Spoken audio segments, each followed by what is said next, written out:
amajyana ubuyobozi bushaye tuyitezeho byinshi dore ko bafite imigambi ihamye twese hamwe nta kabuza tuzatsinda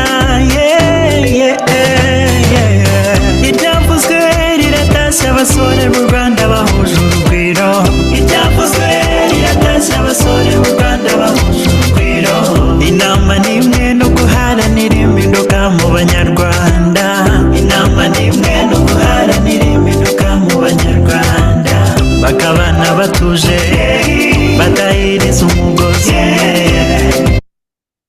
ikaze banyarwandakazi ikaze mwebwe mwese mukurikira ibiganiro byacu bya radio televiziyo umurindi radio televiziyo ihuriro mwebwe mwese mukunda kudukurikira ku mbuga nkoranyambaga n'abandi mwese mwumva ururimi rw'ikinyarwanda abo mu Rwanda no mu mahanga turabakiriye rero kuri uyu wa gatandatu itariki 29 ukwezi kwa Werurwe umwaka 2025 uyu ni wa mwanya mwiza wo kongera kuvugana namwe kugira ngo tubagezeho amakuru y'ibibera iwacu mu karere uyu munsi tutabatindiye banyarwandakazi turongera tugaruke kuri rwa rugendo ubutumwa bw'aba officier bavuye mu bihugu bya SADC aho baganiriye neza n'umutwe wa M23 RDF aho nyine this time on muri aka kanya umuntu yavuga ko baganiriye na M23 AFC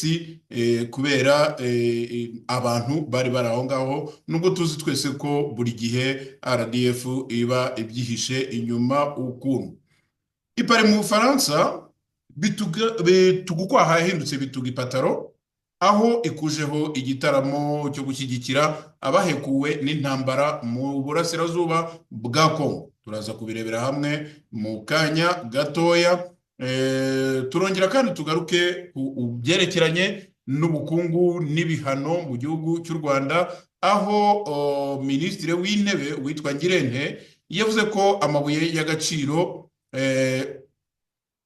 yahoraga azana umubare munini cyangwa se igice kinini cy'imisoro tukaba twibaza uko biza kugenda mu gihe amabuye y'agaciro bigaragara ko aho yaturukaga bitakishoboka ko azajya aboneka nk'uko yabonekaga kongereho nanone ko noneho bya bindi byafunga mukanda mwisho bitakuwa biraza kuba reka tubigarure mu kinyarwanda biraza kuba noneho kuniga burundu abanyarwanda turabireba nabyo mu kanya gatoya hanyuma banyarwandakazi reka dutangire ku ngingo yacu y'ingenzi yerekeranye n'aba ba officier baturutse mu bihugu bya SADC baje gutemberera umutwe wa M23 bakaba baragiranye inama n'ibiganiro byiza ku munsi w'ejo gusa tukaba twibaza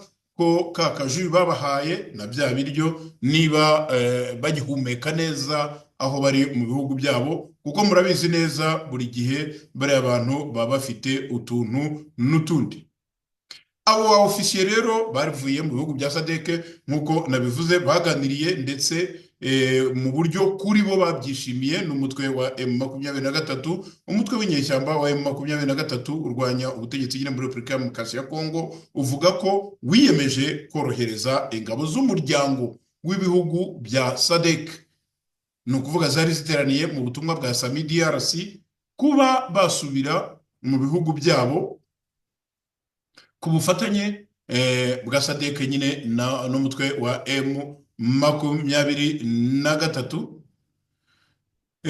aka kanya rero tuganira izi ngabo izi ntumwa abakuru b'ingabo b'intumwa zo muri SADC bari bamaze guturuka igoma kuganira n'umutwe wa M23 mu itangazo ro bashyize hanze rihuriyeho na SADC n'umutwe wa M23 by'inama y'impande zombi yabereye igoma kuri uyu wa gatanu M23 ivuga ko izi ngabo zo mu butumwa buzi nka Sami DRC zizasubira iwabo n'intwaro zabo n'ibikoresho byabo zigasiga gusa intwaro zose za FRDC, ni ukuvuga ingabo za Repubulika Iharanira Demokarasi ya Kongo, kuko ibi ngibi byo nta nicyo binatwaye, ntabwo bari baje n'ubundi baje gusahura ibya Repubulika Iharanira Demokarasi ya Kongo, uretse ko nyine byumvikana ko bazaba babisigiye inyeshyamba. Ntacyo leta rero ya Repubulika Iharanira Demokarasi ya Kongo yigeze ibitangazaho ku mugaragaro ku byerekeranye n'inama.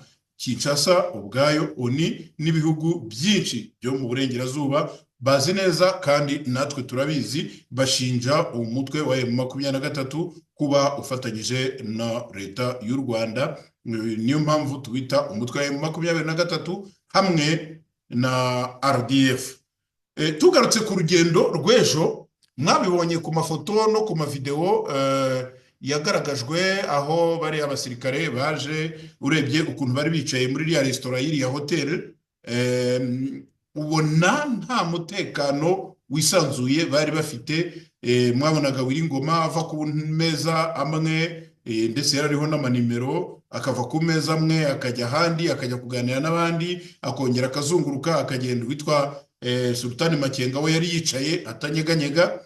Ukabona nyine Wiringoma nk'uko mumuzi mwese, Wiringoma umeze nako ntabwo ari ukumera, ibyo nta wabishidikanyaho, ameze nk'umuntu muri kino gihugu baravuga ngo ukora under influence. Under influence ni ukuvuga umuntu ukora afite ikindi kintu kimukoresheje.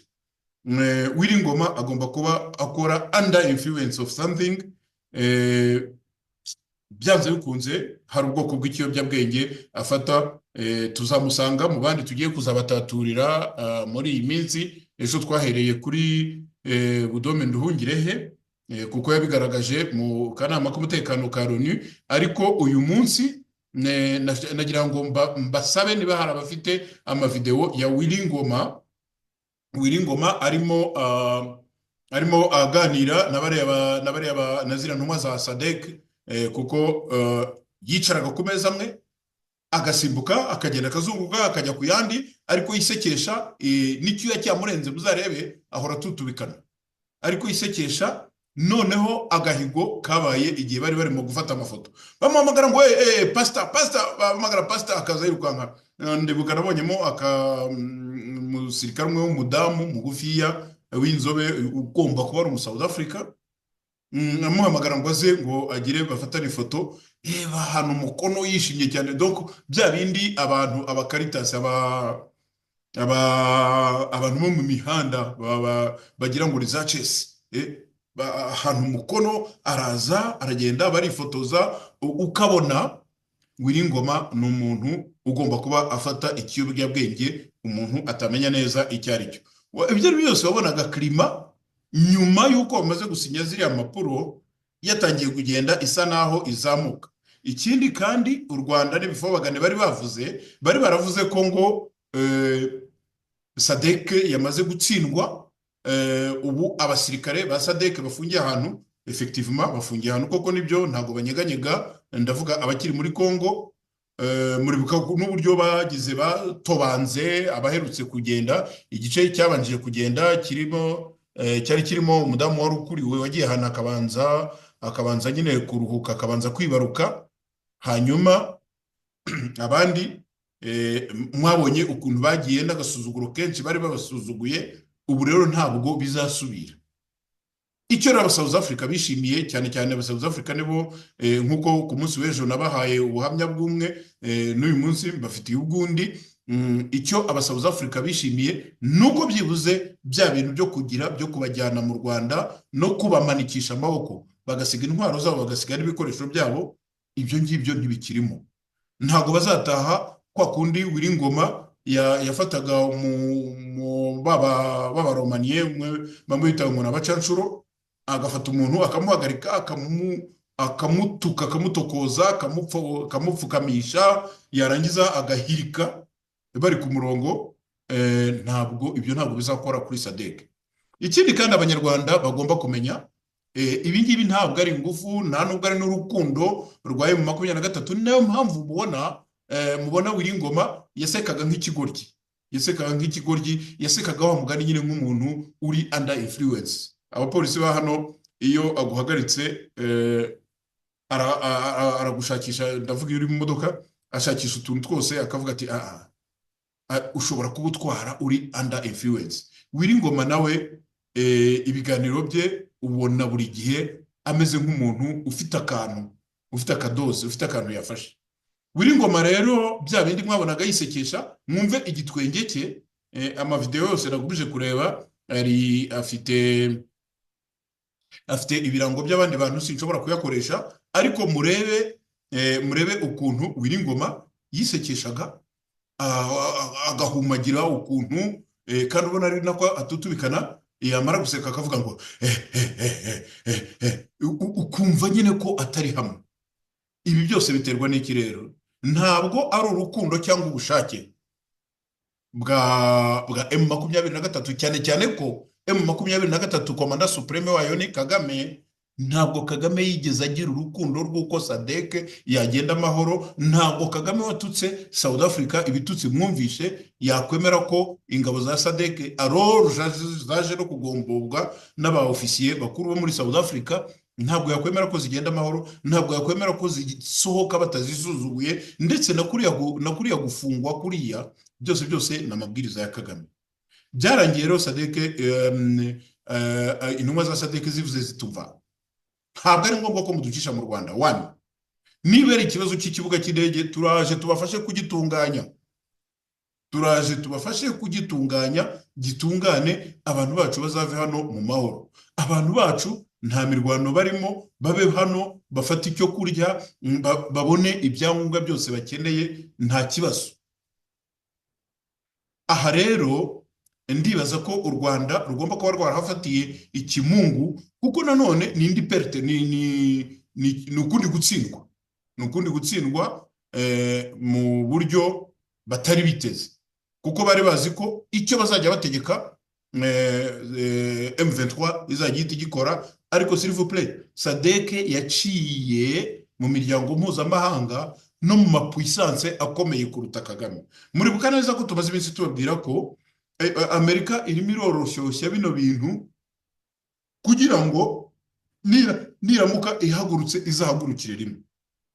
Ni ukuvuga irimo iratuma ngo babanze bavane imyanda mu nzira, utuntu twose u Rwanda rwitoratozaga tuve mu nzira, bakiranuke natwo. Nimureba muribuka ko umutwe wa M23 AFC nk'uko biyita, bari bavuze ko batazajya i Doha muri Qatar. Ejo ku munsi w'ejo basisikayeyo, bari kumwe na Bisimwa. Ubu bariyo, ahubwo ikibazo nuko bariyo bucece, nta kintu barimo gusobanura. Ariko intumwa z'u Rwanda ziriyo, intumwa za Kongo ziriyo, no kuvuga za leta ya Kongo ziriyo, hanyuma n'iz'u Rwanda. Igihari rero nuko ibyo bari barahakanye byose barimo baragenda babigarukaho, kuko Kagame ijuru ryamugwiriye, nta kintu kinafite cyo kuvuga. Noneho n'umwirato yarasigaje wo kuzirata kuri bano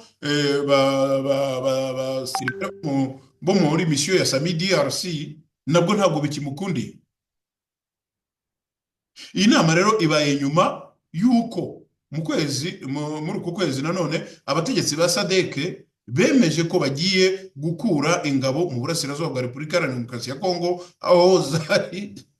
aho zari zarageze mu Kuboza, ni ukuvuga mu kwezi kwa 12 mu mwaka wa 2023, gufasha ingabo za leta ya Kongo kurwanya umutwe wa 23. Abasirikare bakekwa ko barenga 1000 ngo boherejwe n'ibihugu bya Afurika y'Epfo, Malawi na Tanzania, bari mu bigo bibiri biri i Goma mu nkengero zayo ahitwa mu Bambiro, aho barinzwe n'umutwe wa 23. Iki nicyo cyatubagara babwiraga nti aho bari mu by'ukuri barafunzwe. Abasirikare nibura 19 bo muri Afurika y'Epfo, Malawi na Tanzania barishwe ubwo M23 yafataga umujyi wa Goma. Mwibuke neza ko M23 ntabwo yafashe umujyi wa Goma nk'uko twabibabwiye. M23 yafunguriwe n'abasirikare bamubaraka mu Buganga bavuye i Rubavu. Umurwa mukuru rero w'intara ya Kivu ya ruguru wafashwe nyine muri kuriya kwezi kwa mbere muri Mutarama uyu mwaka, abantu babarirwa mu bihumbi biciwe mu mirwano, ndetse abandi babarirwa mu bihumbi amagana basigaye ntaho bafite ho kwikinga. Nyuma yaho gato ingo zabo ku ruhande rwa Sadeke, nyuma yo guta ingo zabo, hanyuma ku ruhande rwa Sadeke inama yo kuri uyu wa gatanu yari yitabiriwe na Profeseri Kula Teretsane ukuriye akanama ka politike n'umutekano muri uwo muryango. Yari irimo kandi umugaba mukuru w'ingabo za Afurika y'Epfo General Ruzani Ramazuri, w'ingabo za Zambia Lieutenant General Geoffrey Zile, General Major Saifod Kalisha uhagarariye umugaba mukuru w'ingabo za Malawi, na General Major Ibrahim Mona uhagarariye umugaba mukuru w'ingabo za Tanzania. M23 yari hagarariwe of course n'umugaba mukuru wayo ariwe Sultan Makenga, n'umwungirije Brigadier General Bernard Byamungu, hamwe na Guverneri Bahati Musanga Erasto ukuriye ubutegetsi bwa M23 mu ntara ya Kivu y'Amajyaruguru. M23 ikavuga ko izafasha mu gutuma ingabo za SAMIDRC zisanzura mu ngendo mu gihe zitegura gusubira iwabo, bikaba bijyanye n'amahame yemeranyijweho. Ni ukuvuga igihe bari hariya noneho bashobora gutembera, bashobora kugera bakaba bagira akantu bagura mu mujyi, icyo batemerewe gusa ni ukujya mu mirwano. Impande zombi rero nganira none zemeranyijwe ngo koherereza itsinda rya tekiniki ryazo ryo gusuzuma uko ikibuga mpuzamahanga cy'indege cya Goma kimeze kugira ngo kibe cyakongera gufungurwa. Itangazo ry'impande zombi rivuga ko Sadeke izafasha mu gusana ikibuga cy'indege mpuzamahanga cya Goma, mu korohereza ingabo za SAMIDRC kuhava, ndetse ko izi mpande zemeranyije ko ku gahenge no guhagarika imirwano. Ibi rero murumva, ibi ni deal mu by'ukuri itarashobokaga mu gihe Kagame yari atari yakubitwa nk'igisusa cyafashe umwuka, cyafashwe n'umwuka nyine ushyushye w'inkono. Reka tunyarukire mu Bufaransa i Paris, ahari hamaze iminsi havugwa itegurwa ry'igitaramo cyo kwegeranya inkunga yo gufasha abantu bazahajwe n'intambara yo muri Repubulika Iharanira Demokarasi ya Kongo. Icyo gitaramo kikaba cyari cyateguwe n'abasitari b'abanyekongo bayobowe n'uwitwa Maître James. Iki gitaramo rero muribuka neza ko cyarwanyijwe n'abanyarwanda, barasizora bava hasi bavuga ko ngo igitaramo ngo kitagomba gukorwa ku itariki 7 z'ukwezi kwa Mata, ngo kubera ko itariki 7 z'ukwezi kwa Mata ngo ari umunsi mpuzamahanga ngo witiriwe cyangwa se wahariwe ngo kwibuka jenoside. Ibyo rero abantu benshi barabirwanyije, hemwe natwe twumvaga nta logique irimo, kubera ko ibintu umunsi mukuru waba naba cyangwa wahanaha ntubuza abandi bantu gukomeza imirimo yabo. Ibyo rero barabishakuje cyane, bigeze ubwo mu by'ukuri na leta y'Ubufaransa yari yarabyanze, ariko u Rwanda hari akandi kantu rwari rwarasigaje inyuma. Ako kantu niko kakoreshejwe ubu ngubu. Reka turebe. Ababyeyi bacu kera bajyaga bavuga ikintu cyita bitugukwaha. Iyo bavugaga bitugukwaha byavugaga amafaranga icyambere nyine yo kugira yo gutanga ruswa, ariko murabizi abagabo muzi ko mu ikote imbere tugira umufuka ushyiramo ikintu, noneho cyabyimba koko kikagenda cyegera ukwaha. Ibi bitugukwaha rero niho iryo jambo ryaturutse. Iyo umuntu bavugaga bati niba ushaka iki ngiki ni ugutanga bitugukwaha, ubwo ukaba uzi neza ko ari gufata igipfunyika cy'inote ukagishyira nyine mu ikote kikagenda gitugukwaha, ukagenda ugahereza umuntu. Muri iki gihe mu Bufaransa rero ntabwo ari icyo ngicyo bakoresheje. ndi bubivuge mu magambo ahinnye kuko ntabwo nshaka ko abana babyumva. Ibitugukwaha ubu ngubu mu Bufaransa ntabwo ariyo yakoreshejwe, hakoreshejwe bituga ipataro. Ni ukuvuga iyo umuntu avuze bituga ipataro ku bantu bakuru b'abagabo, ibyo bintu murabyumva. Abakuru muri mwe mwibaze ikintu gituga ipantaro ku muntu w'umugabo. Ntabwo nyivuga, ariko ndavuga Madame Louise Mushikiwabo mu Bufaransa, ndavuga Emmanuel Macron ngo bakunze kwitarukira igiti nkencuru.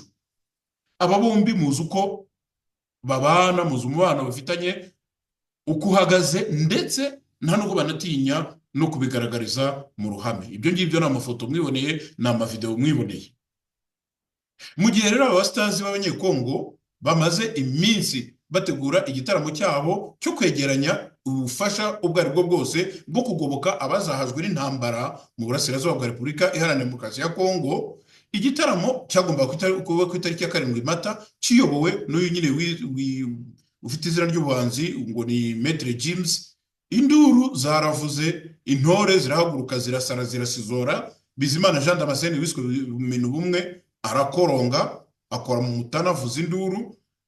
Abanyekongo rero bagerageje kwisobanura, bagerageje gutanga rezo zabo izo arizo zose. Abanyarwanda barabashyigikiye, baravuga bati kameme aba bantu bafite abantu babo barenganye, bishwe bazira kamama, bafite abantu babo, imiryango iri ku musozi. Muri iki gihe noneho ahandi imvura iragwa, aba bantu nta cyatuma mutabareka ngo bashake uburyo bafasha abantu babo, na cyane cyane ko noneho ibintu by'imfashanyo binagoranye. Abanyekongo baragerageje, bifata ubusa, intore zirazakuza, ndetse zigera ahantu zimeze nk'izatsinzwe. Hari hashize nk'iminsi nk'itatu cyangwa 4 nta kintu kivuga. Ibyo rero kuri Paul Kagame ni ikintu cyoroshye cyane, kuko burya bajya bavuga ngo inkotanyi zigira amayeri zikagira igihumbi kirenga. Hari intwari imwe y'Irukumbi yari isigaye yo kwitwaza, kandi koko yarakoreshejwe. Iyo ntwaro ni iyihe rero? Ni iyi ngiyi iya bituga ipataro. Ni ukuvuga umwe mu ngabo zabo, ingore z'umenye zitabaho, umwe mu ngabo zabo anyway, witwa Louise Mushikiwabo, niwe wari usigaranye umwambo umwe mu mutana, barawukoresheje. Hanyuma Macron atanga itegeko, abanyekongo baranwarwara, bataha nyine bimyiza imoso. Ubu bategereje kuzashaka undi munsi wo gukoraho igitaramo cyabo. Nimuzajya mwumva rero imyanzuro yananiranye, cyane cyane mu Bufaransa, aho bavugira mu nteko bagatanga ibihano, bagasakuza ibihano bikabura ubishyira mu bikorwa. Mujye mwibuka ko muri francophonie tuhafite umukobwa Ndabaga w'intwari. Abanyekongo rero bashinzwe ingengabitekerezo batanazi iki ngengabitekerezo icyo ari cyo, ahubwo basanga harimo akagambane gusa ko kubabuza gufasha abantu babo. Kandi koko ni no mukuri, kubera ko abo bantu babo basizwe iheruheru n'intambara. Intambara yatewe na Paul Kagame, intambara yakomotse i Kigali mu Rwanda, intambara yarwanywe n'u Rwanda, ndetse no kuba baravuye mu byabo nuko u Rwanda rukeneye kubasahura. Ibi rero rwose leta y'agatsiko yabizobereyemo, yarabikoze, kandi iki gitego yaragitsinze, kubera ko mu by'ukuri ntabwo ari ubwa mbere. No muri za 90 barubize Mushikiwabo, abo ngabo ba Christine nyina w'umwami, uyu murokore witabye Imana nibagiye izina rye, niko bagiye bakora. Hari akantu kasigaraga bigeze ku munota wa nyuma bakoherezayo intwaro ngore.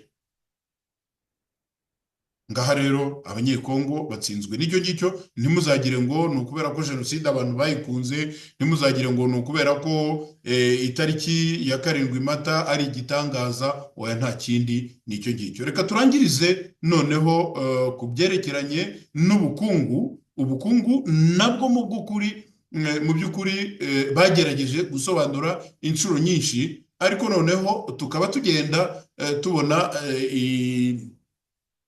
ibimenyetso. Hari za sinyari zigenda zicana amatara ya danje.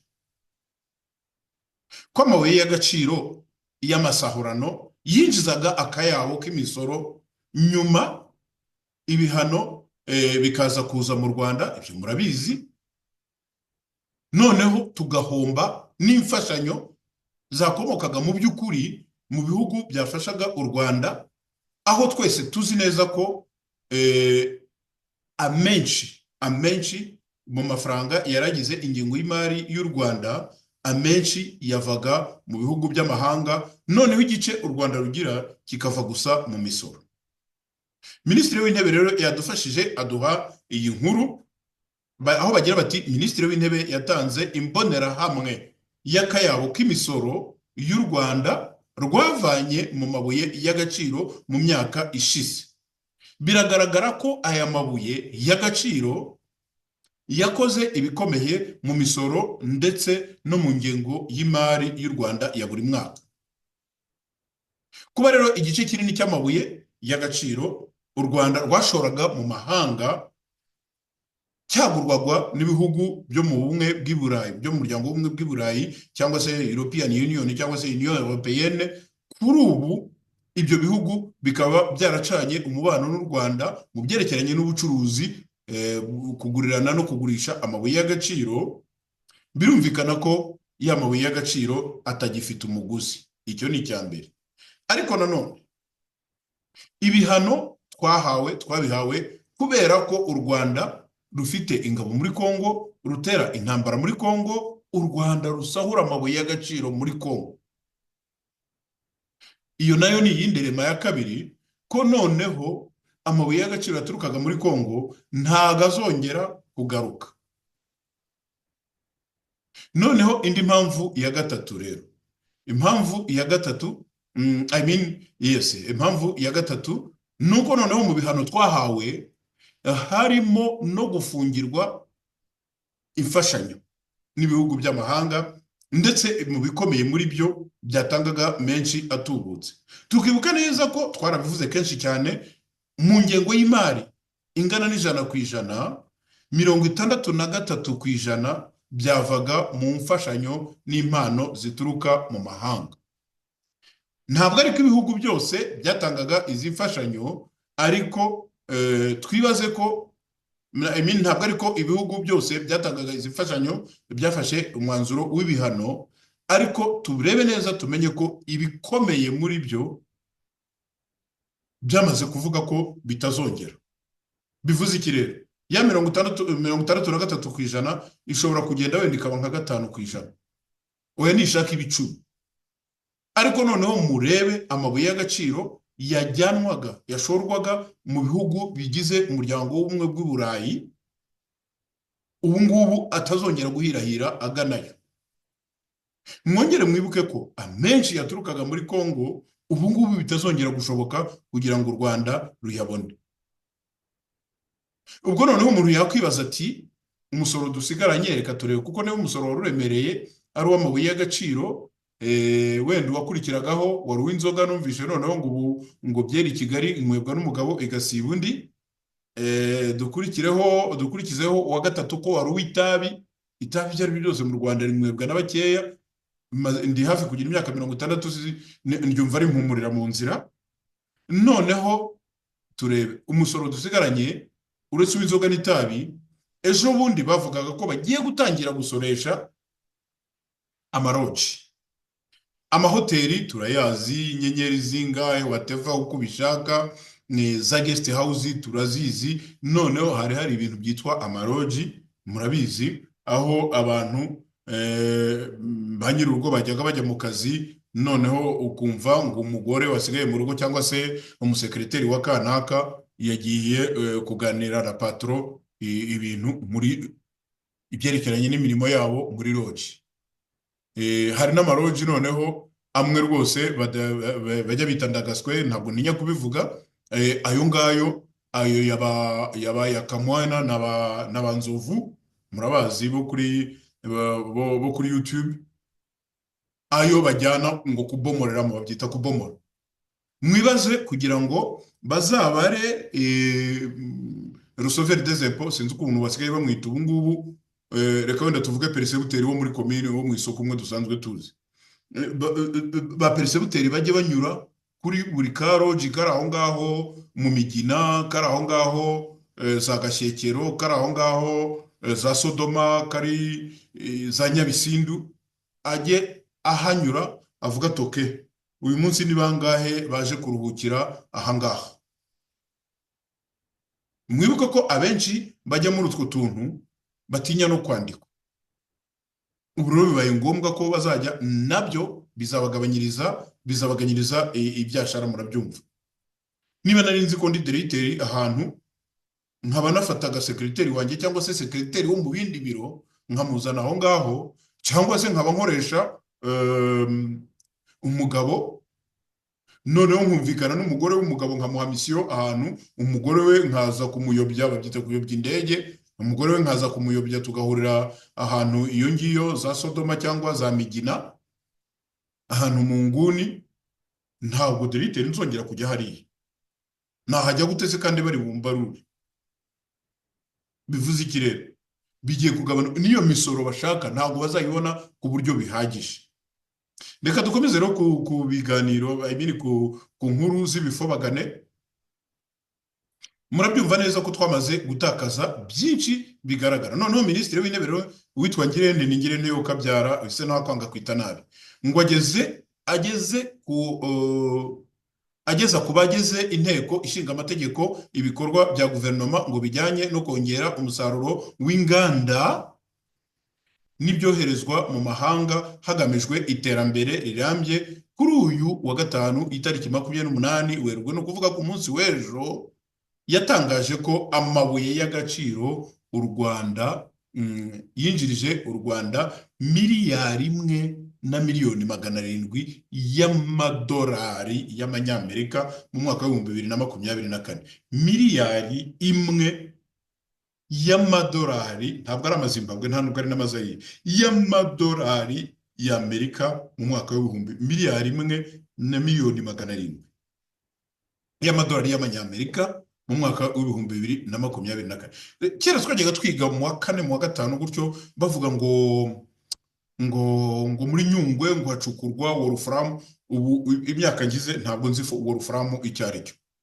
Ngo gasegereti iboneka muri Rutongo, ngo zahabu iboneka mu Miyove. Ukiba ni zahabu ituzuye igitebo, wolfram yo sinabizi rwose. Noneho mwibaze, kera cyo kora dutuye ahantu hitwa Butamwa, ndavuga umuryango wanjye utuye ahantu bita Butamwa, bita mu Rugarama. Kera cyane bajyaga bavuga ngo abaturage ngo bagiye gukora ngo mwitini ngo nahantu bacukuraga gasegereti. Abaturage bakagenda babwirwa, bakagaruka bashonje, inda yafatanye n'umugongo. Ubwo nibwo buryo u Rwanda rwasaruraga amabuye y'agaciro. U Rwanda rwaje kugeraho rwubaka uruganda ruyungurura zahabu i Kigali, zahabu itaba mu Rwanda. Kagame ajya kwitwa Mr. I don't know, umunyamakuru yamoje atari kose kuko wiba amabuye y'agaciro muri Kongo. Kagame atereka ati hano tuzira ubu ngubu, ndetse ibindi byose yabaye I don't know, ibindi byose ntiyigeze abimenya, ariko aravuga ati ushatse n'ubu ngubu ngiye nakujyana nkajya kukwereka aho twebwe tuyacukura. Nyamara bamoje ko abasirikare bari muri Kongo baravuga ati I don't know, ibyo bamaje bindi ati I don't know, ariko bigeze ku mabuye y'agaciro bishatse najya kukwereka aho bayacukura. Ayo mafaranga rero, ayo madolari, mwibaze miliyari 1 y'amadolari n'ibihumbi na miliyoni 700. Ayo yonyine ayo yose akaba ava mu mabuye y'agaciro yagaragaye mu mwaka wa 2024. Minisitiri w'intebe rero Ngirente yo kagira Imana, nyine ise yaramwanza mwita nabi, yavuze ko ngo umusaruro wari amabuye ngo y'agaciro u Rwanda rujyana ku isoko ryo hanze ngo wiyongereyeho cyane kuva muri 2017, ngo kuko ayo rwinjiza yavuye kuri miliyoni 373 z'amadolari kugera kuri miliyari 1,700,000. 373 z'amadolari kugera kuri miliyari 1,700,000. Mwiyumve inshuro zikubye mu myaka 7. ni muri cya gihe mubyumve neza, ni muri cya gihe muribuka ko M23 yongeye kubura imirwano muri 2021. Igihe yubuye imirwano muri 2021 murareba, yes, muri 2021 ubwo hari hashize imyaka igera kuri ine, kandi mwibuke ko M23 nubwo yatsinzwe ariko ingabo z'u Rwanda zabaga muri Kongo ntizigeze zihava, zaragumye zifofira ahantu, barakomeje barasahura, bagasahura yese mu buryo budashimishije, ariko bigeze muri 2021. By the way, ikintu cyayigaruye se ni ikihe? Ku cyayigaruye kwari ukugira ngo nyine u Rwanda rubone ibyo rwabonaga mbere, noneho rubibone ku mudendezo. Aha rero murumva muri 2021 kugera muri 2024 niho uyu musaruro wiyongereye. Noneho rero ati mu mwaka wa 2024 u Rwanda rwohereje mu mahanga amabuye y'agaciro arimo coltan angana na toni 2,384, zikaba zarinjije miliyoni 99 z'amadolari. Gasegereti ipima toni 4,861 yinjije miliyoni 96 z'amadolari. Wolfram, navuga ko Wolfram ntazi icyo ari cyo, yari toni 2,741 zinjije miliyoni 36 z'amadolari, mu gihe zahabu yari toni 19,397 ikaba yarinjije miliyari 1,500,000 z'amadolari. Murabona ko zahabu niyo yinjije byinshi cyane, ibindi byinjizaga za miliyoni yo yinjije miliyari 1,500,000 z'amadolari. Ukambwira se ngo iyi zahabu ni yindi nyine yo mu Nyungwe no mu Miyove, mumbwire. Aha rero murumva ko ubu dutegereje Ngirente umunsi azagaruka akatubwira izo ukuntu zarumbye zikaba zitakinjira gutyo. Yakomeje avuga ko ngo ishoramari rikorwa mu mabuye y'agaciro ryavuye kuri miliyoni 25 z'amadolari mu mwaka wa 2010 zigera kuri miliyoni 121 z'amadolari mu mwaka wa 2023. Ariko hari umugani w'igifaransa uvuga ngo uzaba akiriho azabona, uzaba akiriho azabona. Qui vivra verra. Nanjye Imana imfashe nzabe ngihari, Ngirente n'aba gihari, kuko murabizi basigaje iminsi mike, Ngirente n'aba gihari nzumve undi mwaka icyo azatubwira. Minisitiri w'Intebe rero Ngirente yavuze ko ubu u Rwanda rufite inganda 3 zitunganya amabuye y'agaciro arimo gasegereti, coltan na zahabu zatangiye gukora, ndetse izindi nganda ziyatunganya mbere yuko u Rwanda ruyajyana ku isoko mpuzamahanga. Izi nganda ngo ziyatunganya mbere yuko u Rwanda ruyoreza nyine ku isoko mpuzamahanga. Yasobanuye ko mu Rwanda ngo hari amabuye y'agaciro ahantu hatandukanye, ndetse hagikomeje gukorwa ubushakashatsi no mu tundi duce hakekwamo ko yaboneka. Minisitiri w'Intebe Dr Ngirente yavuze ko abantu bavuga ko mu Rwanda nta mabuye y'agaciro ahaba bakwiye kumenya ko ahari kandi mu bice by'igihugu bitandukanye. Ababiligi bajya gufata Kongo mu gihe nyine cy'ubukoloni bw'Ababiligi, bazanye ibyuma byumviriza bihuririza, bazunguruka ubutaka bwose bari bafite, nta wabimiraga nta watangiraga. Baragenda bageze muri Kongo baravuga bati ahacu naha, bafata n'udusozi tumwe batugenera umwami wabo. Mu Rwanda nta na hamwe bigeze banavuga bati aha byibuze reka tuhashyire ishuri cyangwa se tuhashyire ikigo cyacu runaka kizaze kibikora. Nimujye kumva mwumva za Somirwa. Mbere ya Somirwa hahozeho ibindi bya Minete, Somuki na Jeo Rwanda, niba nibeshya. Icyo gihe turi abana twajyaga nabyo tubyiga mu wa kane cyangwa mu wa gatanu muri primaire, ariko Somirwa jyewe nkura narayibonye. Somirwa Gatumba yarahabaye kwa Biruta. Somirwa Irutongo yarahabaye, nabaye no mu mazu ya Somirwa aho bita muri village kuba yazi. Somirwa yabaye Irwinkwavu muri Kibungo, yabaye aho hantu nyine byari biri. Ntabwo ari ukuvuga ko Somirwa zibaho cyangwa se abazungu bajya kuzishinga bari bayobewe ko u Rwanda rufite amabuye y'agaciro angana ukunuku. Nimumbwire rero ukuntu Ngirente na Kagame, cyokora Ngirente wenda byashoboka, ariko nawe mwibuke ko PhD ye yayibonye nyuma y'intambara. Bariya nabo turabakemanga kuko natwe twese iyo tugira umuntu dusunika tuba dufite ibirenze ibyo ngibyo. Ngirente na Kagame ubundi b'abahanga b'ibihangange bagize gutya babona ayo mabuye y'agaciro ku buryo ku buso bwa kilometero kare 26,000 ahantu umuntu ushobora gufata imodoka yawe ukava ku ruhembe rumwe ukagera ku rundi ruhembe, ukongera ugatangira ku rundi ruhembe ukagera ku rundi ruhembe mu munsi umwe gusa.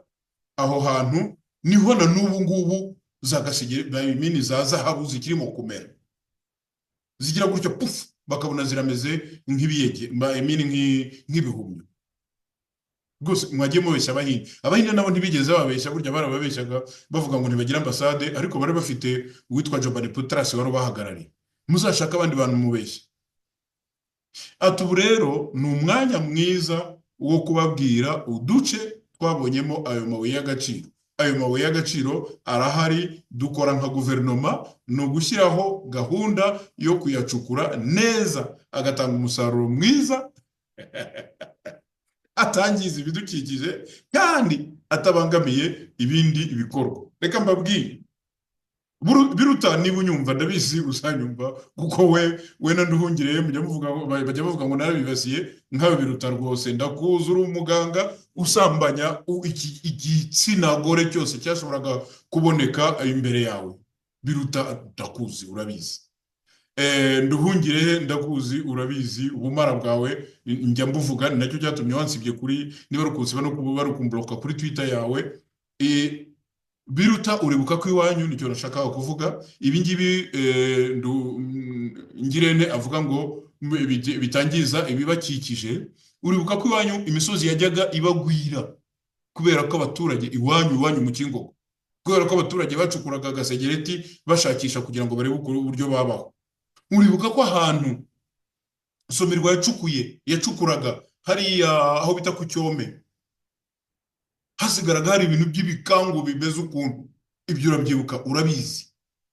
None se muzakoresha ikihe gitangaza kugira ngo mujye gucukura ubwo butaka daboro bungana gutya 26,000 km², ibirometero kare 26,000, hatuyeho abaturage batagira ingano, kubera ko u Rwanda ruri overpopulated, buri surpeuplé, bufite abaturage barenze ubuso bw'igihugu cyabo.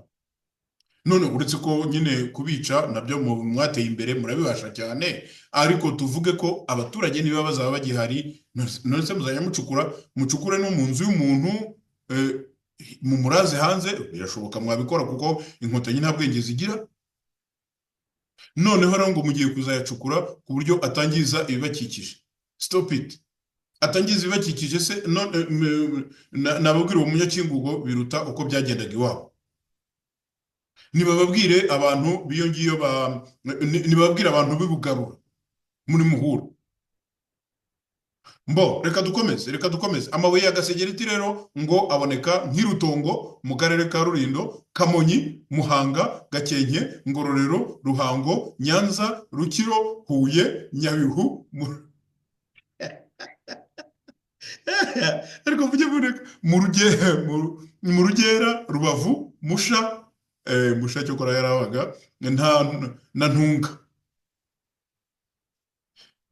Rwinkwavu muri Kayonza, Gatsibo, Rutunga muri Nyagatare, Ngara sinanahazi muri Ngoma, Nduba muri Gasabo na Bashyamba mu karere ka Nyarugenge.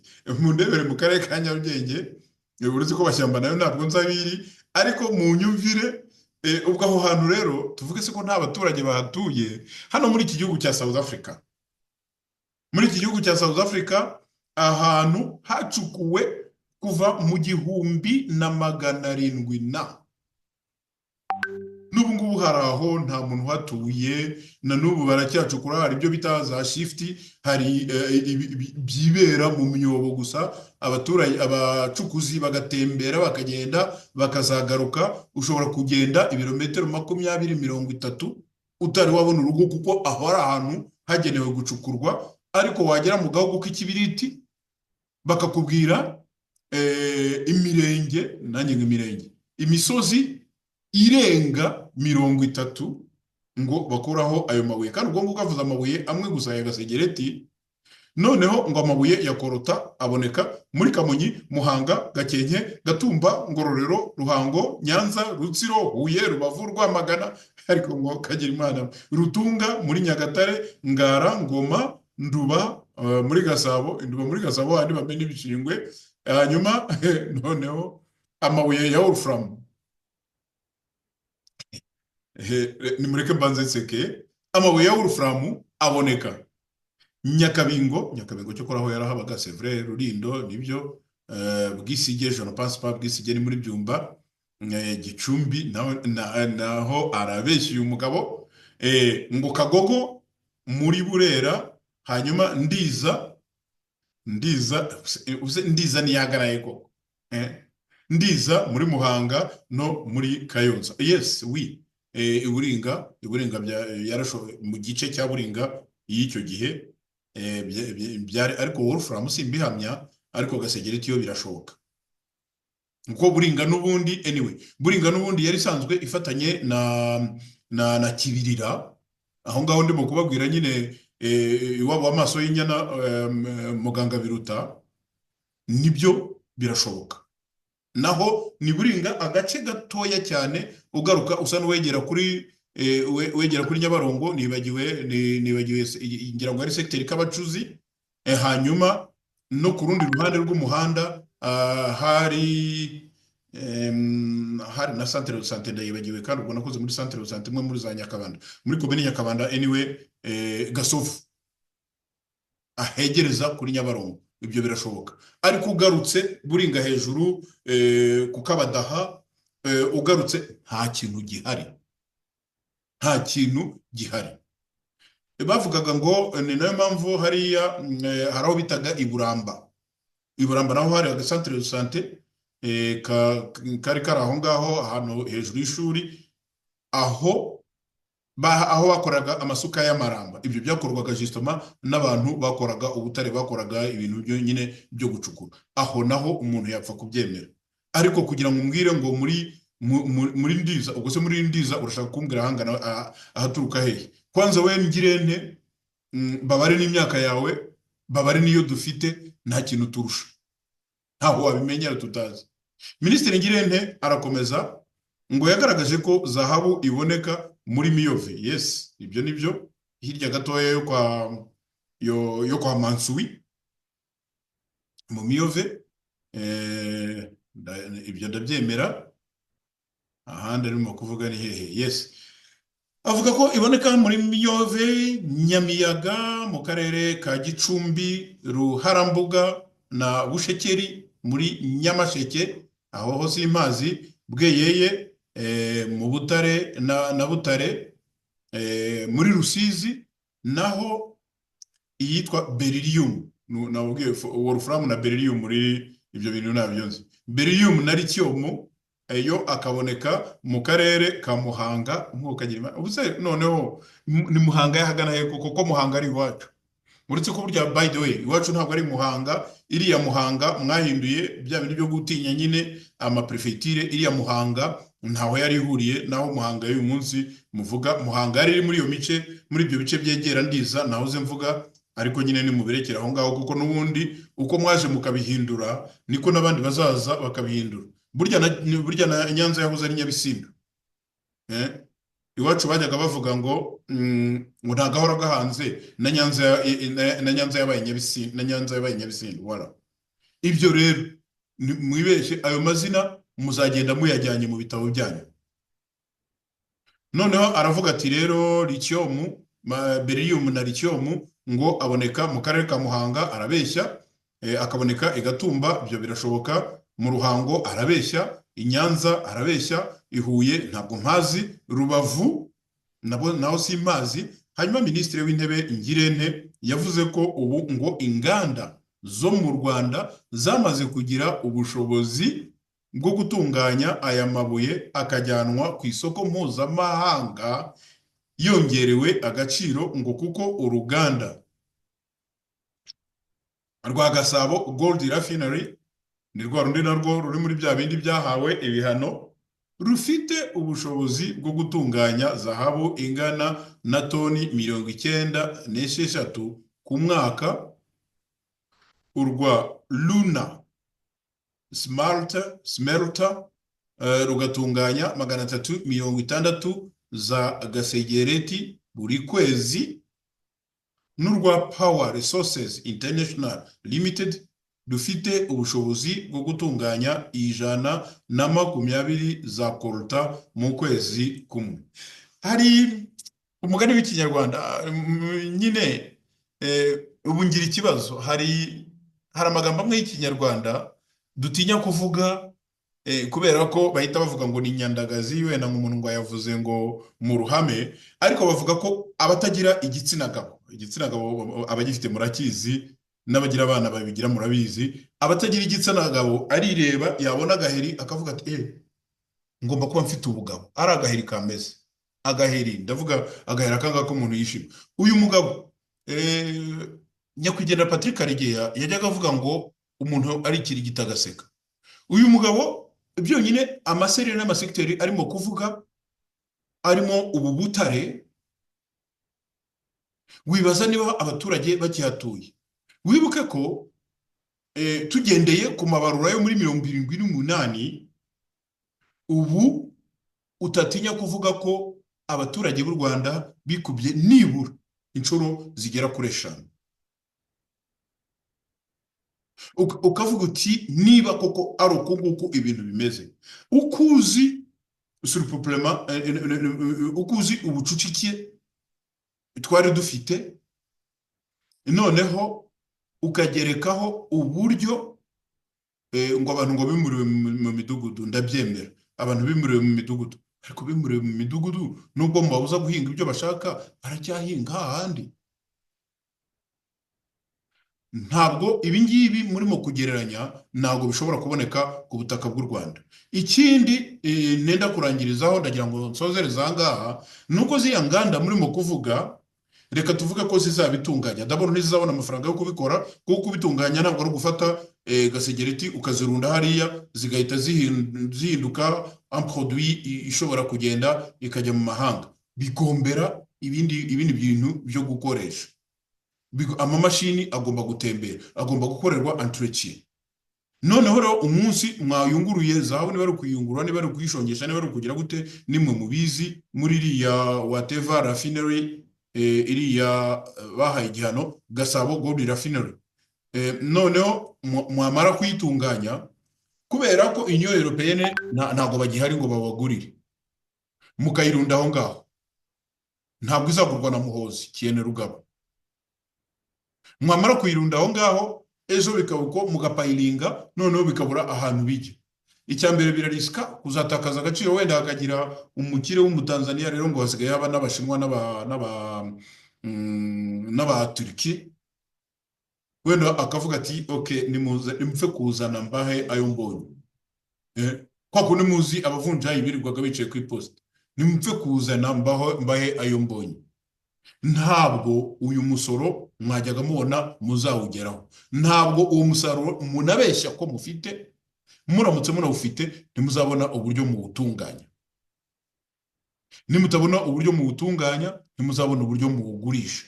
All in all, reka koko dutere mu rya Kagame kandi tumufashe rwose. Ahangaha yaravuze ati kufunga mkanda, bwana funga mkanda, acha tufunge kabisa, acha tufunge mkanda. Funga mkanda, abanyarwanda nibiyemeze gukaza umukandara kuko ibintu bimeze nabi. Ayo mwabona gaturuka hanze ntibishoboka. Ngire ntiyaribeshye, noneho iyi mibare arayidusigira niyo tugiye kuzajya tubakoreshaho. Mutubwira ahantu muvana ubwo butare ntahari, mutubwira ahantu muzajya kubugurisha niba ari ubwo mubitse mwibye muri Kongo ntibishoboka. Noneho igisigaye rero ibintu byose bizatungana. Wowe Ngire ntibagiye kugushakira ahantu ekole secondaire y'iwanyu mu cyaro wigishamo, Kagame bakamujyana ICC ikajya kumukurikira, hanyuma babandi birirwa bahonda ururimi Banduhungirehe nabo bakabibazwa. Hagati aho ngaho nta nuzi uko Banduhungirehe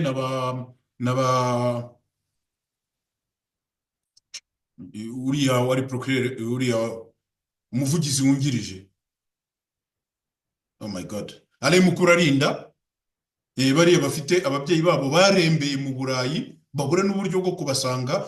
All in all, nkare Mukurarinda, Banduhungirehe, ba Tom Ndahiro, ba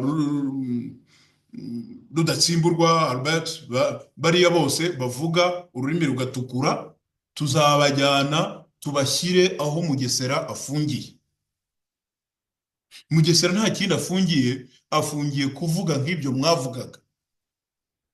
Buri ushobora gusanga Mugesera atarageze no kuri bariyeri. Ukuntu namubonye kubera ko njyewe simuzi, ushobora gusanga atarigeze afata n'inkoni mu ntoki. Ariko kurata ko ari profeseri, kurata ko ari intiti, yashaka kubwira abantu ko azi ko muri Abisiniya hariho abatutsi baturutse, azi n'inzira ijyayo, ko ashobora kuyishyira. Noneho asohora vocabulaire, abanyarwanda bahita bayifata. Namwe rero ntimuzatangazwe nuko mujyamwe gusa n'ibyo bintu mwirirwa muvuga. Reka rero mbashimire abanyarwandakazi. Icyo nababwira abanyarwanda bashaka ko ibintu bihinduka mu gihugu cy'u Rwanda, reka mbabwire ngo mushonje muhishiwe. Hari ahantu of course namwe murasabwa kugira ngo mwishyire hamwe mwumvikane, mutazabiryaniramo, ariko murasabwa gusa gukomeza umutsi kuko ingoma iri i Kigali irimo ubungubu irimo irakamwa amakuru.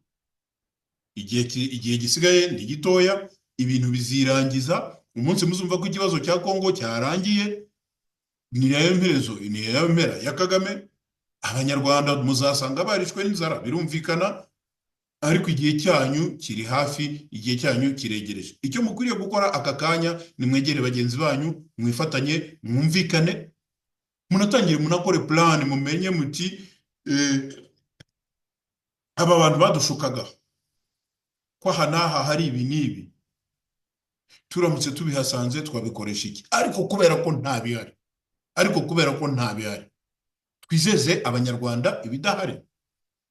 Ubu u Rwanda rwacanye umubano n'Ububiligi.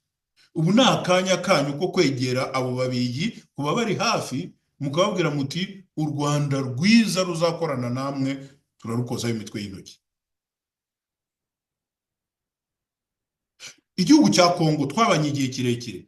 Ndibuka twebwe Nsekarije yaramaze kutubwira ko ngo bagomba kuturinganiza.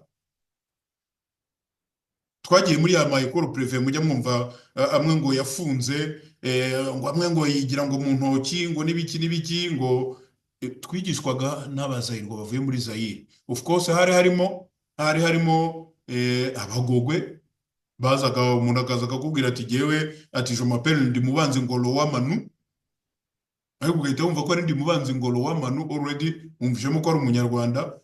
Ndakaza baratwigishije ati risi ibyo dufite barabiduhaye. Uwo wari umubano w'abanyarwanda n'abanyekongo. Uwatwigishaga igifaransa akatubwira ati igifaransa abanyarwanda muvuga ntabwo ari igifaransa.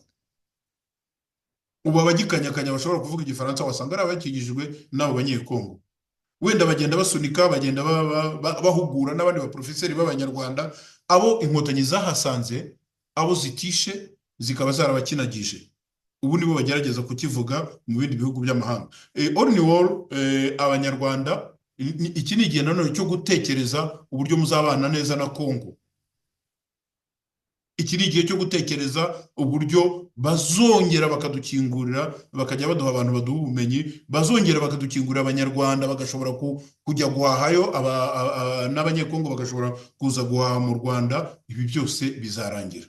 Reka mbashimire cyane abanyarwanda, abanyarwandakazi, reka nkomeze kubararikira gukurikira ibiganiro byacu, kwihangana mukabisangiza abandi, mukadufasha kugira ngo bigere kure hashoboka, noneho ababibonye nabo babashe kuduha ibitekerezo byabo. Ibintu byinshi tuvuga aha ngaha ni ibintu tuba twabwiwe n'abantu, ni ibintu tuba twasomwe mu binyamakuru, ni n'ibintu natwe twicara tukavuga tuti reka koko tubikoreho isesengura, tuvuge ikintu aho muri aho ngaho mudashobora kuvuga, bityo n'ucyumvishe yumve ko atari bya bindi by'abantu batagira ibwami babeshywa byinshi. Noneho mumenye, mugire ibyo mumenya, mubone n'uburyo bwo kugira icyo mubikoresha. Kandi aho muri aho ngaho mwibuke neza ko imvura iri hafi guhita. Reka mbashimire cyane. I Pretoria muri Afurika y'Epfo, yewe amazina yanjye nitwa Claude Maria Bernardo Kayitare. Ibihe byiza, icyumweru cyiza kuri mwese, naho utaha. RNC ihuriro nyarwanda ku isonga mu guhuza abana b'u Rwanda. Twese urubyiruko, namwe babyeyi muhaguruke, vijana na wazee nyote amukeni, tusonge mbele kwa mapambano tutashinda.